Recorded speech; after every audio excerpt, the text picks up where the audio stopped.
अस्सलाम वालेकुम नाज़रीन, मैं हूँ मोग़ीज़ सलीम। नाज़रीन, पीडीएम में एक बार फिर लड़ाई जो है वो शिद्दत अख्तियार कर गई है और ये लड़ाई कैसे बढ़ गई है इसके ऊपर बात कर लेते हैं। आपको पता है कि बिलावल भुट्टो जनूबी पंजाब के दौरे पर निकले हुए हैं।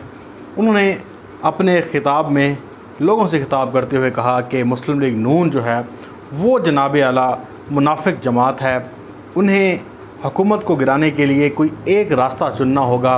ये नहीं है कि वो नारा लगाते हैं मुज़ाहमत का लेकिन करते वो मुफाहमत हैं, और अगर उन्हें कहा जाए कि आप सड़कों पर निकलें तो सड़कों पर भी नहीं निकलते और ना ही इन हाउस तब्दीली जो है वो लेकर आने को तैयार हैं। बिलावल भुट्टो ने जब ये बयान दिया और मुस्लिम लीग नून को मुनाफिक करार दे दिया तो मुस्लिम लीग नून के हलकों में एक बेचैनी सी फैल गई। उन्होंने कहा कि कल परसों इन्होंने शहबाज शरीफ के साथ एक टेलीफोनिक गुफ्तगू की, वहाँ पे कहा कि मेरे ख़िलाफ़ कोई बयानबाजी ना करे, और बिलावल भुट्टो ये क्या कर रहे हैं। लेकिन जो पीपल्स पार्टी के लोग थे उनसे जब राय ली कि उन्होंने कहा कि देखें, पंजाब में हुकूमत पे तनकीद करना तो बिलावल वो तो करेगा ही करेगा, लेकिन पंजाब में मुस्लिम लीग नून को उखाड़ने के लिए मुस्लिम लीग नून पर तनकीद बहुत लाजमी है। अब इसके ऊपर शदीद रद्द-ए-अमल आया। पहला रद्द-ए-अमल आया जनाब फजल रहमान का। फजल रहमान ने सलीम साफ़ी को एक इंटरव्यू दिया, उसमें उन्होंने कहा कि जनाब असल में डील जो की है वो डील कर ली है बिलावल भुट्टो ने, या यूँ कह लें कि पीपल्स पार्टी ने।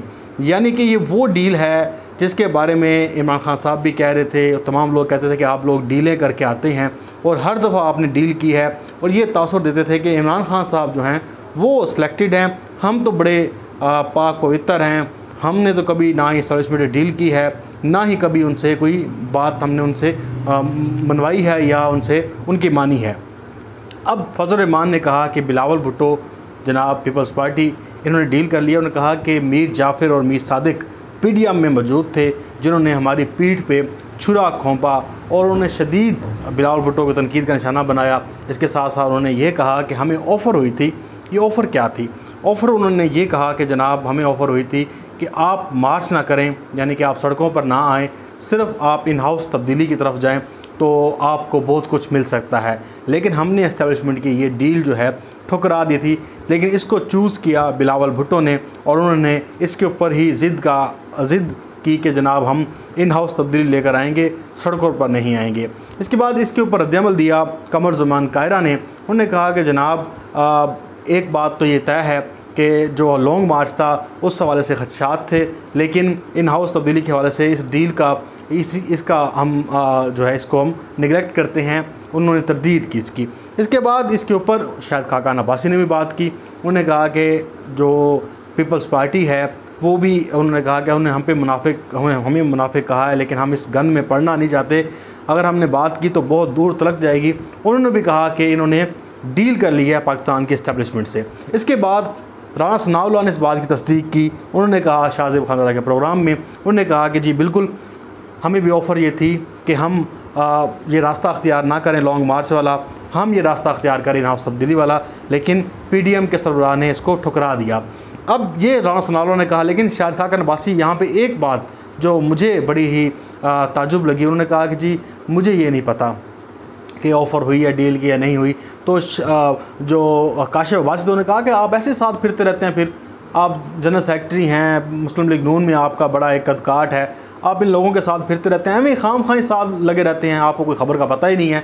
तो वो फिर चुप कर गए। अब जनाब ये चीज़ें होगी पीडीएम की लड़ाई के हवाले से। इसके साथ साथ अब इसके ऊपर एक डिबेट सामने आई। वो ये आई कि क्या इस्टेब्लिशमेंट ने इनको ऑफ़र कराई होगी या नहीं कराई होगी।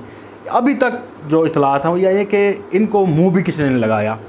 अब ये आपस में जो लड़ाई कर रहे हैं, एक तो ये मामला ऐसा होता है कि आप हुकूमत को और एस्टेब्लिशमेंट को भी आमने सामने कर देंगे, देखिए एस्टेब्लिशमेंट हमारे साथ राब्ते में है, हमें ऑफरें करा रही थी लेकिन हमने उसको ड्रॉप कर दिया। अब एक बात तो तय है कि अगर इनको एस्टेब्लिशमेंट मुँह लगाती, इनको ज़्यादा अपने साथ रखती तो हालात मुख्तलिफ होते। जब इन्हें एस्टेब्लिशमेंट ने मुँह नहीं लगाया, जब कुछ इनसे बात नहीं की, तो उसके बाद अगर ये कह रहे हैं कि जनाब हमें ऑफ़रें हुई, ये हुई, इसके ऊपर जो एक तजिया निगार थे, मुझे उनका नाम अभी एग्जैक्ट याद नहीं आ रहा, मैं आपको बता देता हूँ। उन्होंने कहा कि ये मुमकिन ही नहीं है कि इनको कोई डील के लिए कोई बंदा ऑफ़र कराए। उन्होंने कहा हाँ, ये जो मज़हर अब्बास, सॉरी मुझे याद आ गया, मज़हर अब्बास आपको पता है 40 साल हो गए हैं, 30-40 साल उन्हें इस सहाफ़त में।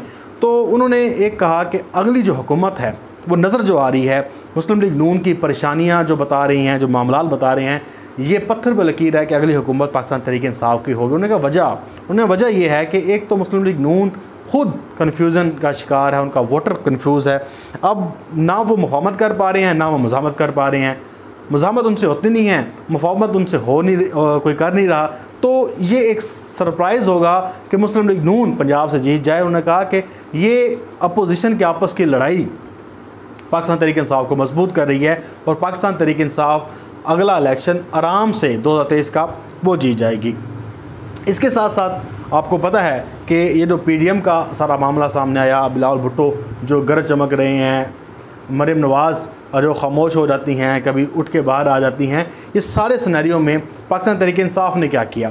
पाकिस्तान तहरीक-ए-इंसाफ ने अपनी पार्टी को मजबूत किया। अभी जो कैंटोनमेंट बोर्ड इलेक्शन है उसमें इमरान खान साहब ने हफीज़ और न्याज़ी को कहा कि आपने तमाम इलाकों का दौरा करना है, उनकी जितनी भी ग्राउंड में लोग हैं वो मजबूत हैं। और यही आ रहा है कि कैंटोनमेंट बोर्ड इलेक्शन में पाकिस्तान तहरीक-ए-इंसाफ के जो वर्कर्स हैं, जो उनके इलेक्शन में उम्मीदवार खड़े हुए हैं, वो काफ़ी हद तक मजबूत नज़र आ रहे हैं। कहीं पे लग रहा है कि कैंटोनमेंट बोर्ड इलेक्शन में हुकूमत थोड़ी सी कमज़ोर है। बाकी जगहों पे जहाँ जहाँ पाकिस्तान तहरीक-ए-इंसाफ की नुमाइंदगी हो रही है, इत्तलात यही आ रही है कि वहाँ पर उनका वर्कर भरपूर तरीके से एक ही नारे के साथ अंदर जा रहा है कि इमरान खान, इमरान खान, इमरान खान। लेकिन मुस्लिम लीग नून का वर्कर या मुस्लिम लीग नून के लोग उस तरह से मुज़ाहमत या मुफाहमत नहीं कर पा रहे, या उस तरह से इलेक्शन कैंपेन नहीं चला पा रहे जिस तरह से चलानी चाहिए थी। इसके साथ साथ एक और अहम तरीन ख़बर वो ये है कि पाकिस्तान में आलमी बरादरी या आलमी ममालिक कह लें, पूरी दुनिया की नज़रें पाकिस्तान पे तो लगी हुई हैं। लेकिन इस वक्त 10 दिनों में 6 वज़राए ख़ारजा पाकिस्तान में आए। एक पाकिस्तान ने अफ़गानिस्तान के जो नेबर कंट्रीज़ हैं उनके वज़राए ख़ारजा की एक कॉन्फ्रेंस तलब की थी, वो वर्चुअल हुई थी। उसमें शाह महमूद कुरैशी ने उसको वहाँ पे खिताब भी किया और पाकिस्तान इसकी मेज़बानी कर रहा था। इसके साथ साथ इमरान खान साहब को अक़वाम मुत्तहिदा के जनरल सेक्रेटरी से लेकर सऊदी अरब, कुवैत, आप UAE, कतर के तो नायब वज़ीर-ए-आज़म कल पाकिस्तान आए हुए थे। अब स्पेन के जो वज़ीर ख़ारजा वो पाकिस्तान आ रहे हैं। तो ये एक तसलसल है उस ख़ारजा पॉलिसी का जो इमरान खान साहब लेकर चले थे। अफ़गानिस्तान के चाहे आप देख लें कि जो मर्ज़ी ये करें, लेकिन इमरान खान साहब या पाकिस्तान की हुकूमत के साथ ये बाकायदा रब्ता रख रहे हैं। CIA के आपको पता है कि डायरेक्टर यहाँ पर मौजूद थे। तो ये सारे मामलात किस तरह जा रहे हैं कि पाकिस्तान की ख़ारजा पॉलिसी अच्छी है, तन्हाई का शिकार पाकिस्तान नहीं है। जो इल्ज़ामात लगा रहे थे कि पाकिस्तान तन्हाई का शिकार हो गया है या पाकिस्तान को कोई लिफ्ट नहीं करा रहा, तो ये देख रहे हैं कि बाइडन ने किसको भेजा है, CIA के डायरेक्टर को भेजा है। पाकिस्तान में मुख्तलिफ इंटेलिजेंस सरबराह आ रहे हैं, वज़ीर ख़ारजा आ रहे हैं। इमरान खान साहब को मुसलसल कॉल्स आ रही हैं। यूरोपीय यूनियन के ममालिक ने फ़ोन किए, इधर खलीजी ममालिक के लोगों ने फ़ोन किए। आपको अमेरिका से पाकिस्तान को जो है वो बड़ा ही एक पॉजिटिव रोल के तौर पर देखा जा रहा है। तो इससे क्या लगता है कि पाकिस्तान ने ख़ारजा पॉलिसी पर अच्छे इक़दाम किए हैं। अफ़गानिस्तान की सूरत हाल पर पाकिस्तान ने अच्छा खेला है।